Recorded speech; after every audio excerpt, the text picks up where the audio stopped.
woman enjoying retirement after a lifetime of hard work. My mother did very well for herself. She was a very strong-willed woman. Nina was quirky. I can't tell you how much she loved frogs and Elvis Presley and country music. She just marched to her own drum and did her thing. Found brutally murdered in her home. He stabbed her 24 times. There was blood throughout the house. It's like living in a bad horror movie. A dangerous predator eludes police. She had been sexually assaulted. Our victim potentially knew who the suspect was. I kept asking them, is this going to be a cold case? And they kept telling me, we're not done yet. DNA evidence leads to a shocking realization. It was a match to another murder. The thought that we had a serial killer here in town scared the hell out of me. And a suspect no one saw coming. To call this an unexpected killer is an understatement. That's like every person's nightmare. It hit me like a ton of bricks.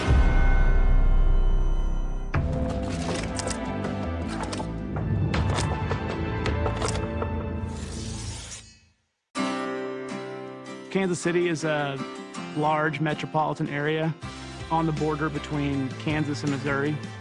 Kansas City can be a very fun place to be. We love our sports in this city. It's a very friendly place to live. Nothing seems out of the ordinary on October 29th, 2010, until Kansas City police receive a 911 call about a woman found unresponsive in her home. A woman called police and said she discovered her mother at the bottom of the basement stairs, and she checked her for vital signs and found she was dead. When the first officer arrives on the scene, the caller leads them to her 75-year-old mother, Nina Whitney. I showed them my mother's body laying at the bottom of the stairs. I told the police officers I believe she had just dropped over from a heart attack. And then I called my cousin Kim. The phone rang and I picked it up, and Paige told me my mother is dead. Paige said she thought maybe Aunt Nina fell down the stairs going to the garage.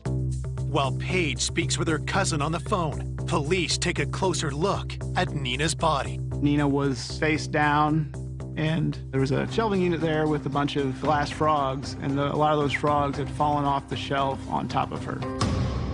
It initially looks like an accident and a natural death, but when they rolled the victim over, they discovered several stab wounds in her chest.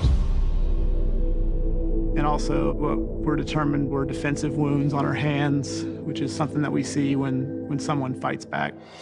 Clearly, this is no accident, and detectives arrive to begin a homicide investigation.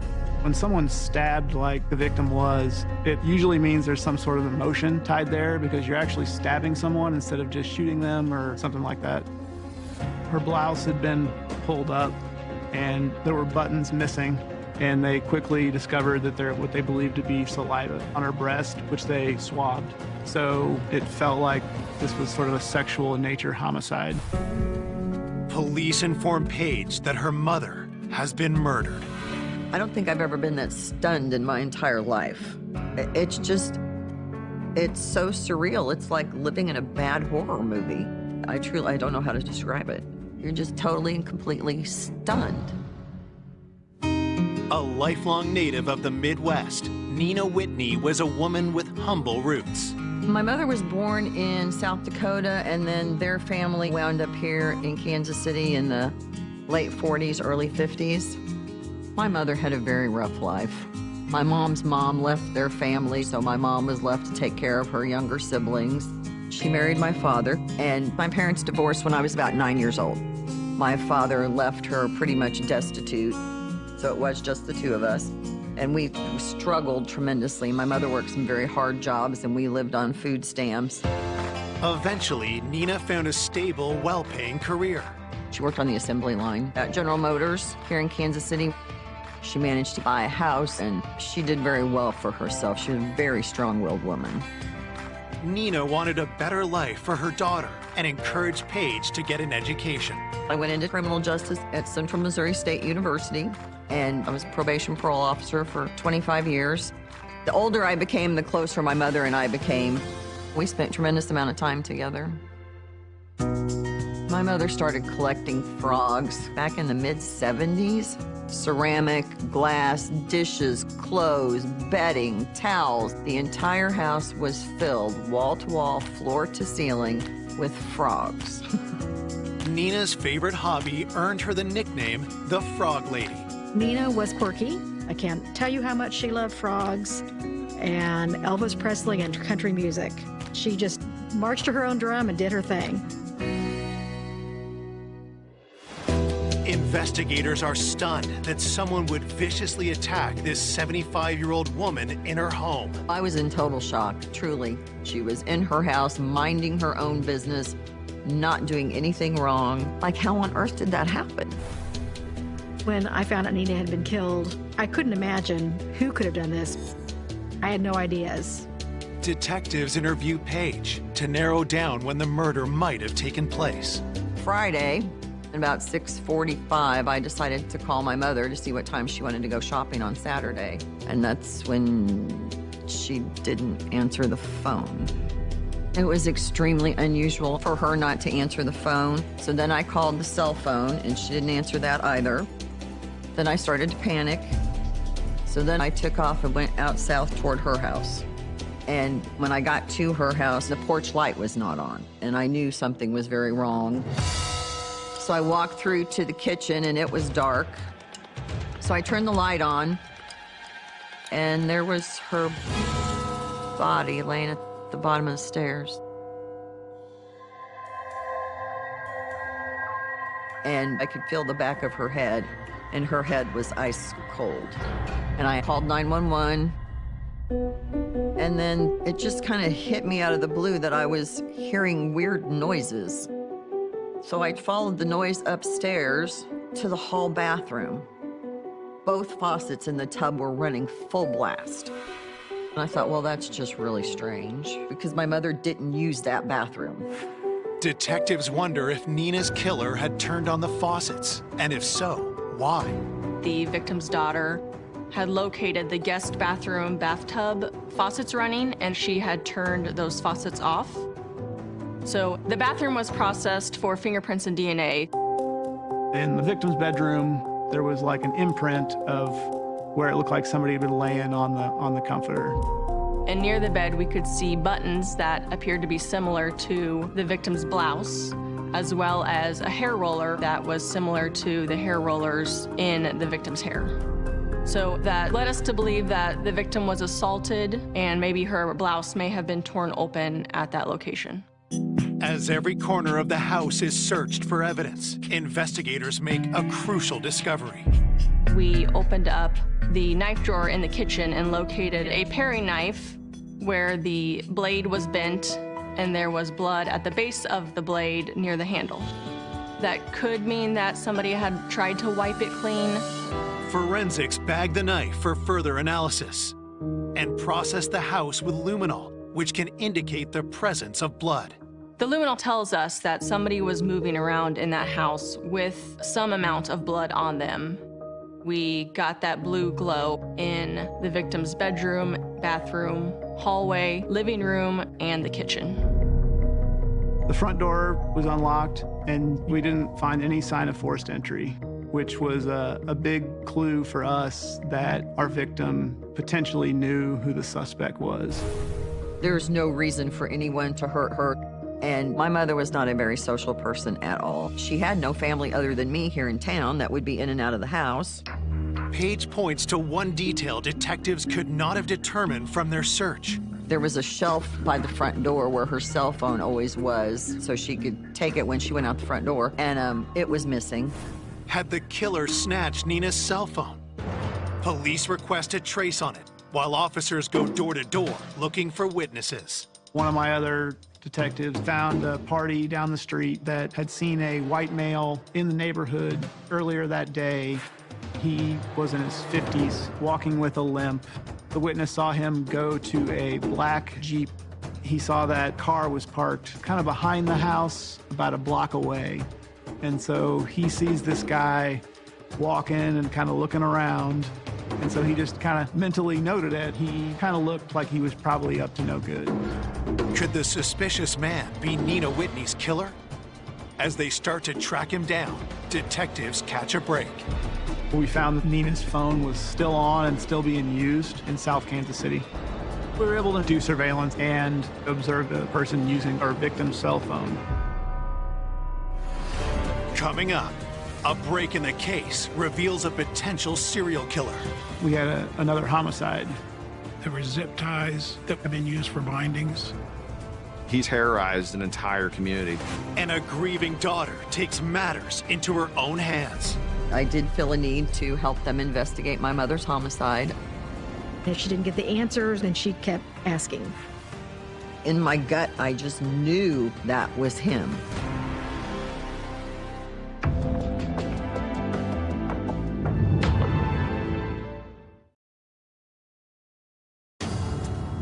Detectives investigating the vicious stabbing of 75-year-old Nina Whitney believe the killer stole her cell phone. Now, police have traced the phone to an address in South Kansas City and rush to apprehend the suspect. We did kick his door in, and when we took the suspect into custody, we found that he had the phone on his person. The suspect goes by the nickname Lil Mickey. Police demand to know how he came into possession of a murdered woman's cell phone. He told us he was walking down the street pretty close to our victim's house and found that phone laying in the grass.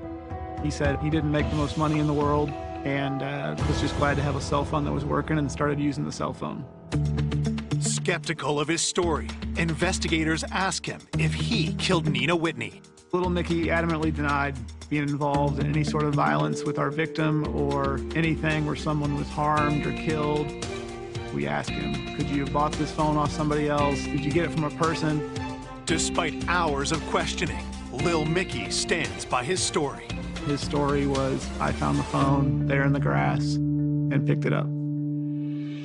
Police want to know his whereabouts at the time of the murder. Based on her lights being off in the house, we believe Nina's murder happened during daylight hours. And he did provide an alibi, a female that he had been with that day. Investigators have no grounds to detain Lil Mickey any longer, but they obtain a sample of his DNA just in case. He wouldn't seem like he would have a motive to commit this type of crime, but we still had to do our due diligence. The next day, police tracked down the woman he used as his alibi. So we talked to her. The information she was able to provide, it matched up with what he had been saying. With Lil Mickey looking unlikely as the killer, detectives turn back to the theory that Nina knew her attacker. It was obvious that she had let someone in the house because there was absolutely no forced entry. We had to look at Nina's history and try to figure out who she would have let into the house. And we also had the witness that had seen a white male in the neighborhood. My supervisor thought that a composite sketch would be a good thing to pursue in this case. The witness willingly came down to police headquarters and met with our sketch artist. She sat with him and gave a pretty good-looking composite sketch of what he believed the party looked like that he saw that day. We showed Paige that picture, and she looked at it for a long time, but didn't necessarily jog her memory about who it could possibly be. The individual did not look familiar to me at all. I could not, for the life of me, think of anyone who fit that description. Investigators can't be certain if the man seen by Nina's neighbor is the killer. But with few quality leads, police decide to release the sketch to the media.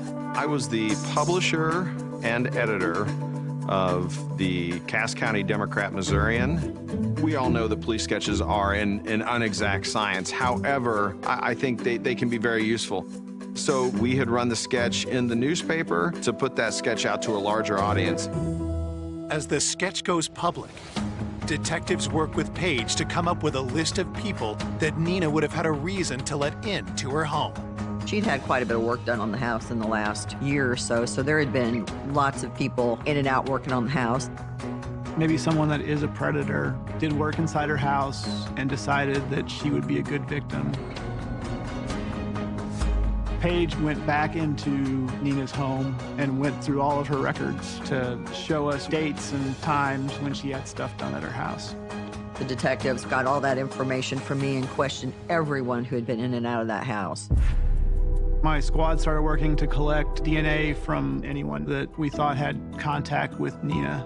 And I think we collected about 40 to 50 samples. Honestly, most people were willing to provide their DNA to us when we explained that this was an elderly woman that was brutally murdered. If there was someone that maybe we thought was fishy or involved or could potentially be the suspect, DNA is good to rule people out in cases like this. The forensics lab will compare the scores of samples to the DNA recovered from Nina's body. It'd be nice as a detective to get DNA results like they do on TV, 5 seconds later. But it was about a month after the homicide when we got our results back. My boss called me and she said that we had a DNA hit. So I thought that, well, if there's a DNA hit, then we'll be able to find a suspect. But that wasn't the case because it was unknown DNA. The DNA does not match the dozens of samples collected by homicide investigators. Everything from the mailman to Little Mickey to contractors that had been inside her house. It rules them out, absolutely. But the DNA profile that was found was a match to another murder almost 2 years to the day in Harrisonville, Missouri.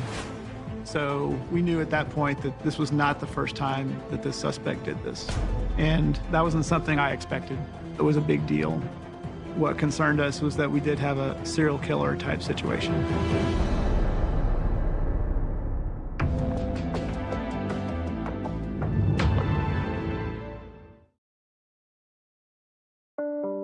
One month after the murder of Nina Whitney, DNA taken from the crime scene as matched to another homicide in the national database. It was a match to another unsolved murder in Harrisonville, Missouri. It's a smaller town, about an hour south of Kansas City. Kara Jo Roberts was found inside her home in the bathtub, shot in the head with the bathtub running, just like Nina. It seemed like a sexually motivated homicide, and with the tub running, that matches Nina at our scene. Police decide to keep this explosive new information under wraps. At that point, we were trying to keep this information close to the chest because the suspect didn't know that we knew both crime scenes were connected. We did not want that in the public. Detectives even withhold this new development from the victims' loved ones, including Paige. I kept asking them, when is this going to be a cold case? And they kept telling me, well, not yet. We're not done yet. And I don't know what they were doing, but I know they were doing things behind the scenes. Investigators head to Harrisonville to get briefed on the Kara Jo Roberts case. Just reading through a case file doesn't give you the whole story. So to talk to an investigator that actually worked that case, it helps paint a better picture of what happened in the other investigation. I was one of the detectives from Kansas City at the time that was sent to work on this case. Kara Jo and her husband lived right there in the small town. They had a kid. It seemed like a very happy relationship. Just your normal, happy family. The Roberts family was devastated by a horrific tragedy on November 5th, 2008. Her husband found Kara in the bathroom. She wasn't wearing any clothes. There were obvious gunshot injuries. She was in the bathtub, and the bathtub was running. There were zip ties that we speculated at the time had been used for bindings. At the Kara Jo Roberts scene, we found 2 different white-colored zip ties that appear to have been used but cut. We also found a roll of duct tape. On both the zip ties and the duct tape, we had male DNA. There was DNA found on Kara's body, and there was indications given by the medical examiner that she had been sexually assaulted. Detectives investigating Nina's murder ask for a rundown of the suspects in Kara Jo's case. Based on the fact of no forced entry, very much kind of angled towards us believing that the husband may have had something to do with this. A domestic violence type homicide is usually spur of the moment, rage and kind of action, but this could have been a situation where he was trying to control her physically with the bindings, and then it escalated. Kara Jo's husband claimed he found his wife dead when he got home from work and immediately called 911. From the time she was last seen to the time when her husband came home and found her was a very tight window. It was only like 45 minutes. Her husband gave what was kind of a complex alibi, but when we went to talk to his friends who were involved in that alibi, they were able to corroborate everything. DNA testing at the time also cleared Kara Joe's husband, and no other viable suspects were identified. The investigation went cold until the DNA connection to Nina Whitney's murder revives the case 2 years later. Nina's homicide was a lifeline to the Kara Jo Roberts case. We have double information, and we have a bigger picture of what's going on in both of these acts. What we have to do at that point is start doing what's called victimology. You basically have to understand the circle of Kara Jo's world, and you look at the circle of Nina's world. You know these two cases are linked, and you want to find those commonalities in between. What was really interesting was all the stuff in the Kara Jo Roberts case that matched up to Nina's case. As far as the tub running, we had a lot of different theories, but our main one was if our suspect was going to commit a rape, they would want to use that tub to wash away evidence after the act. In Nina's case, he turns on the water to try to maybe get her body up into the bathtub. He may have not been able to drag her body up those stairs. Our witness down the street sees this guy walking with a limp, and we thought the limp may have hindered him from getting her body back up to the tub.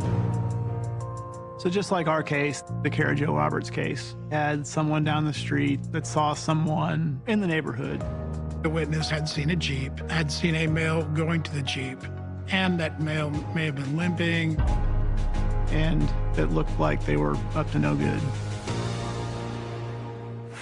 Despite the telling parallels, police can't find anyone connected to both Nina and Kara Jo.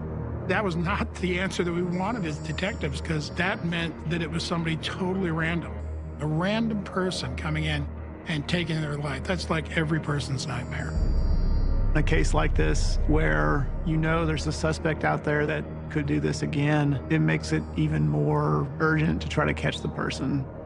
So you're grasping at straws, looking for any leads, any information, any help you can get to try to solve a case like this.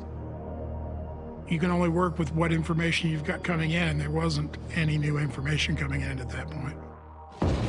Running out of options, detectives turn to the one person who might be able to connect the two victims.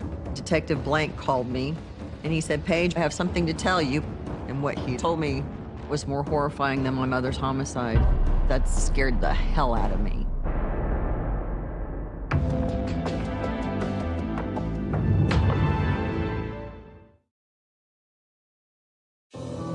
Detectives investigating the stabbing death of Nina Whitney have informed her daughter Paige about a stunning development. Detective Blank told me that there was a DNA match from the saliva they found on my mother's shirt to DNA that they found on Kara Roberts in Harrisonville. Kara had been raped, put in the bathtub, and then shot in the back of the head. The thought that we had a serial killer here in town is enough to cause panic for every female in this city. We provided information from both crime scenes to Paige. And that's not something we would normally tell our victim's daughter. But in this case, Paige was a probation and parole officer. She is savvy in law enforcement, so we thought we could trust her with that information. We wanted to see if anything in her memory would be jogged to try to figure out if there's any common people, common locations that both victims would have known or gone to. At the time, I thought it had to be someone who targeted my mother specifically.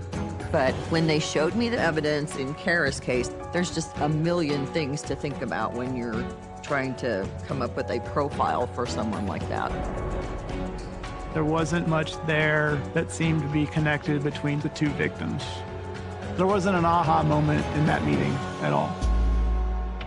It's been 5 months since the murder of Nina Whitney, and investigators are desperate for a break. They turn back to the composite sketch of the man with the limp seen close to Nina's house. I wasn't necessarily a believer in the composite sketch thing. People make their own determination on whether they think the information they have is valuable to a case.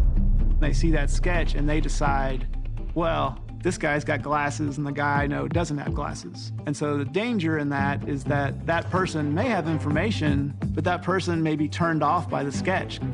We had run the sketch in the newspaper, but really that sketch hadn't brought in a lot of leads. Despite their reservations, police hope that more people will see the sketch on billboards around the city, and someone will identify the suspect. They were able to put that picture along 71 Highway, along with our tips hotline. The number of tips that we received on this case based on that sketch were not as numerous as you would think. All of them have to be followed up on, because there could be something there that you're gonna miss if you don't take those tips seriously. Weeks pass as investigators chase down leads that go nowhere. The lack of progress takes a heavy toll on Nina's family.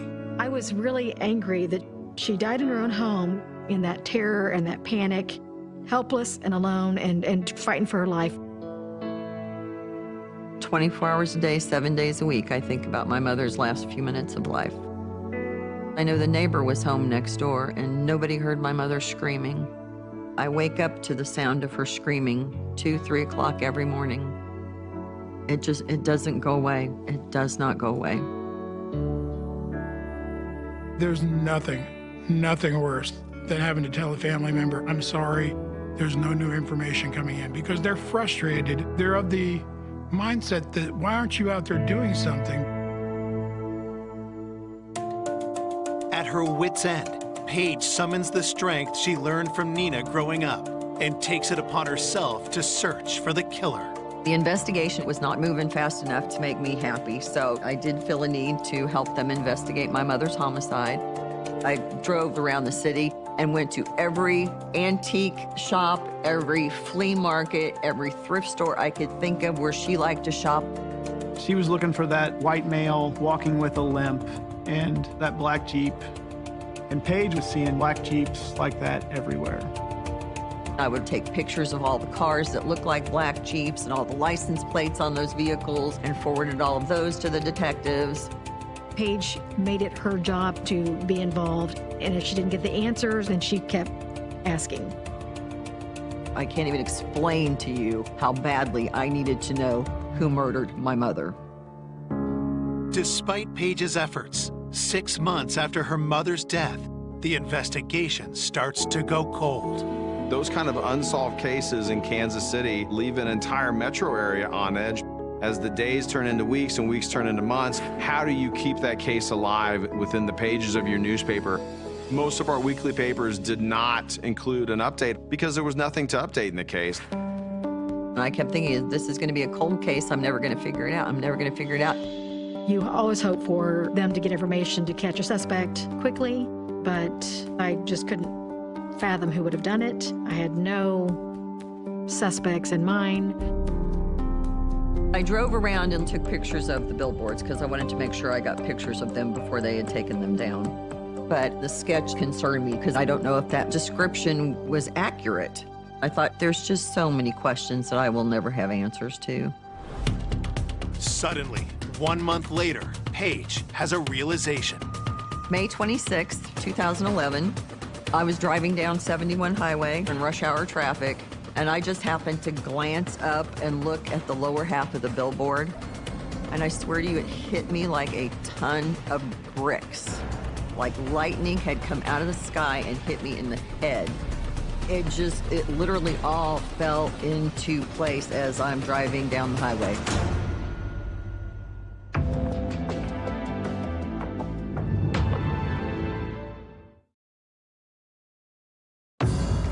Seven months after the murder of Nina Whitney, her daughter Paige has just been struck by a mind-blowing realization.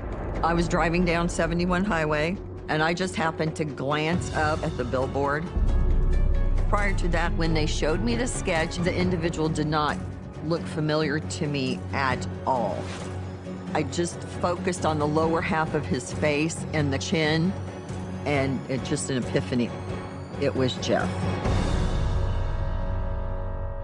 Jeff Moreland was a boyfriend that I had for 3 years while we were in college.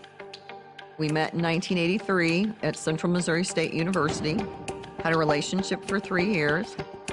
Jeff and I met in a criminal justice class. He was as sweet and charming and funny as he could possibly be, and I truly fell head over heels in love with him.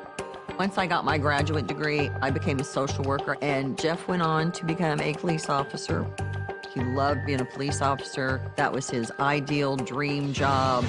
Paige and Jeff broke up after 3 years of dating, much to her mother's dismay. My mother absolutely adored him. For years after we dated, my mother told me she wished I had married him.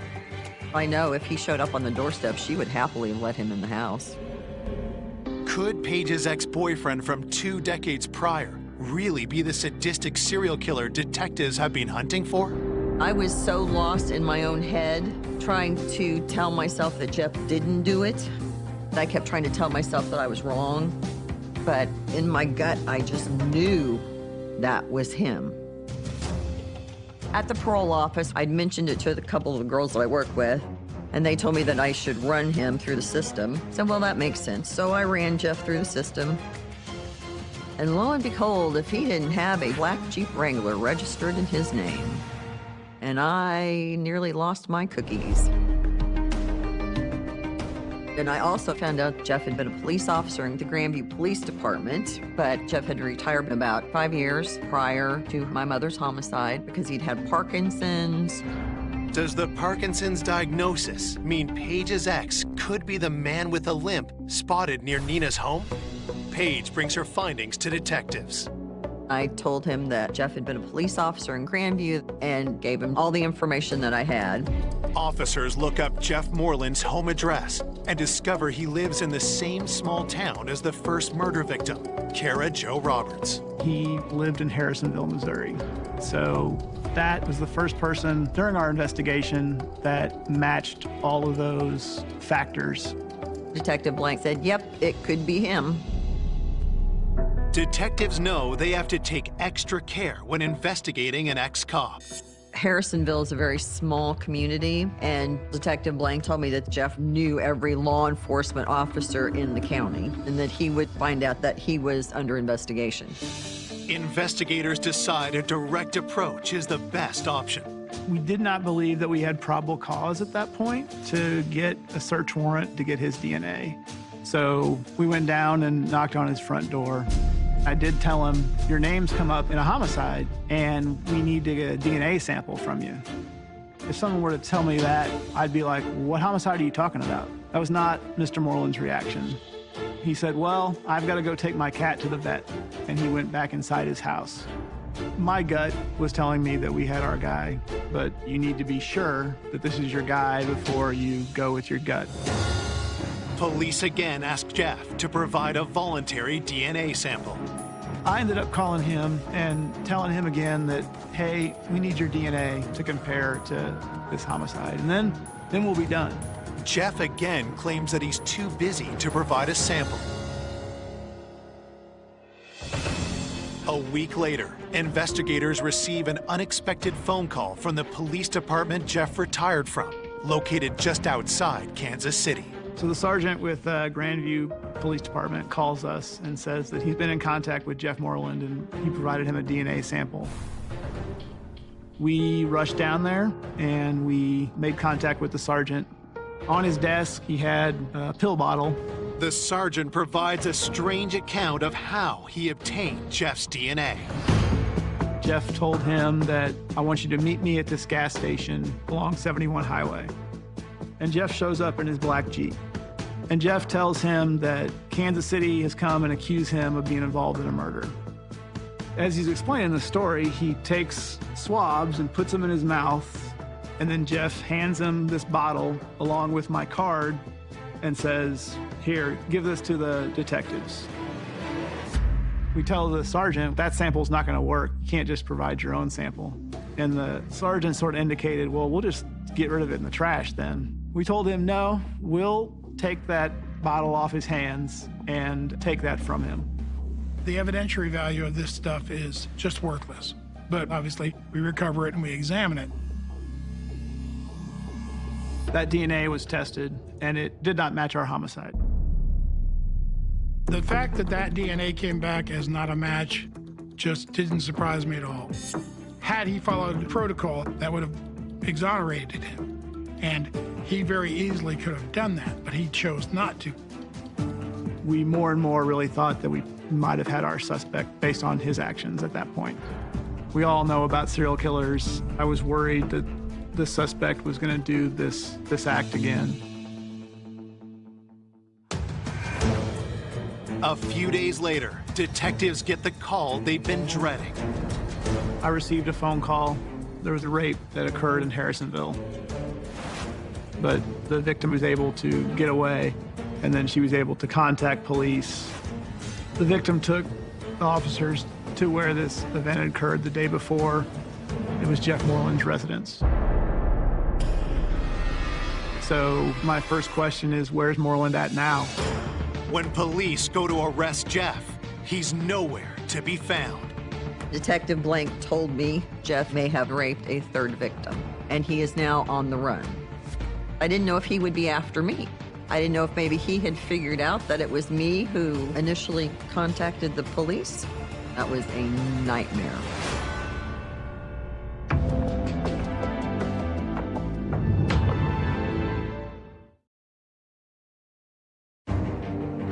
Former police officer Jeff Moreland is the prime suspect in the murders of Kara Jo Roberts and Nina Whitney. Tragically, a third woman has now been attacked, but Jeff has disappeared, and investigators fear he may strike again. When I heard that he had taken off, I was worried about Paige. The detectives told me they truly did not know where he had gone or what he knew. I told Detective Blank he would probably find Jeff in Iowa near his family. As Paige predicted, a trace on Jeff's cell phone leads police to a motel in Iowa. He had taken a bunch of over-the-counter sleeping pills. He tried to take his own life and then ended up in a hospital in Des Moines. Jeff survives the suicide attempt, and he is taken into custody by local police. We headed up there to Iowa to get Mr. Moreland's DNA. We drove all the way back from Iowa with it. We wanted to be sure he wasn't going to get out of custody or bond out or whatever. And then the next morning, we got the DNA results back. We told Paige that his DNA matched both crime scenes. Jeff is, in fact, involved in the murders of Kara Jo and Nina. It just blows my mind. And it was beyond all comprehension to me. This was 2010 when he murdered my mother. And Jeff and I split up in 1987. I had no idea what Jeff would become. The last time I actually saw Jeff was in 1994. He told me then that he periodically would patrol up and down my mother's street just to make sure that everything was okay. And at the time I thought, oh, that's so sweet. But now looking back on it, I just don't know. Jeff Moreland is charged with the murders of Kara Jo Roberts and Nina Whitney and the sexual assault of the third victim. Soon after laying charges, investigators learn about the source of Jeff's phony DNA. We were contacted by Jeff Moreland's ex-wife, and Jeff Moreland had a daughter with this ex-wife, and that daughter was engaged to someone. And that guy said that Jeff had called him out of the blue, and Jeff told him that he needed a sample of his DNA for a paternity test because someone was accusing Jeff of being the father of a kid. And so he provided a DNA sample and gave it to Jeff Moreland. Then, Jeff tricked the Grandview police sergeant with some sleight of hand. So the sergeant provided us a formal statement where he said he wasn't able to see Moreland's hands at all times when Moreland was taking a sample of his DNA. Jeff's attempted deception backfires, only giving prosecutors more evidence against him. There's nothing for the defense to attack. There's nothing.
argued because the physical evidence was just overwhelming.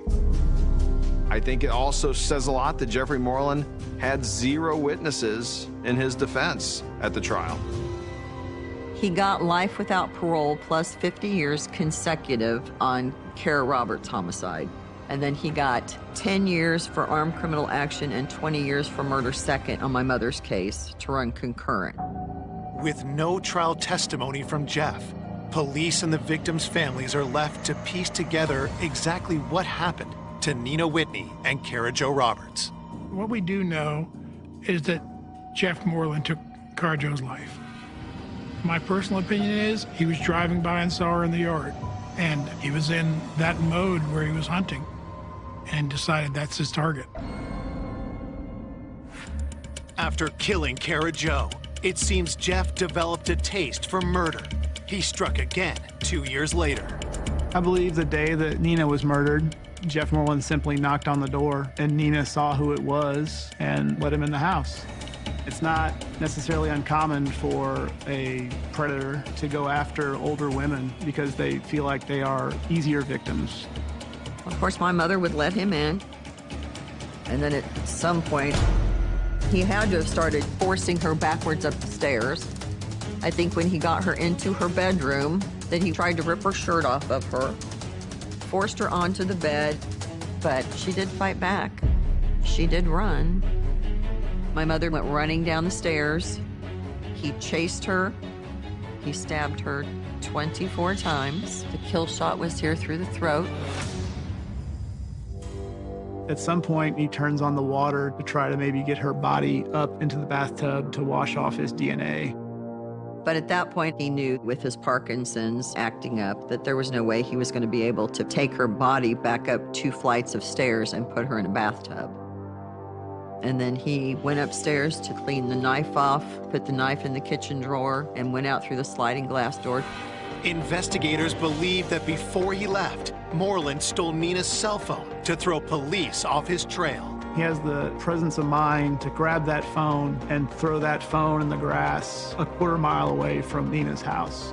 He knows that the investigator is going to be caught up in that phone as sort of a way to lead us away from him. I did not know for 8 months who murdered my mother. The 8 months that I spent not knowing made me insane. When you have families that do their investigations, sometimes it's not the best. But Paige being involved was actually good in this case because she was actually the person that found Jeff Moreland. I can't even explain to you how grateful I am. Between my mother's neighbor and the sketch artist, I would have never figured it out. Never would have figured it out if it hadn't been for the 2 of them. To call this an unexpected killer is almost an understatement. Jeff Moreland terrorized an entire community. Police speculate that Jeff's forced retirement a few years before the murders may have been the catalyst that set him on the path to kill. I feel that when he developed Parkinson's and he had his power taken away from him as a police officer, the murders were almost like him getting revenge on the world. I joined this organization called Parents of Murdered Children and Other Survivors of Homicide Victims. And we're all basically going through the same thing. So it does help to have someone who understands the enormity of what has happened. I think Nina would want to be remembered as a strong, independent woman who fought to the end. And that's how I'll always remember her. There are frogs in the stores everywhere. You can't go anywhere without seeing cute little frogs somewhere. I think about my mother all the time when I see things that I know that she would appreciate, or when I hear country music. I think about her a lot.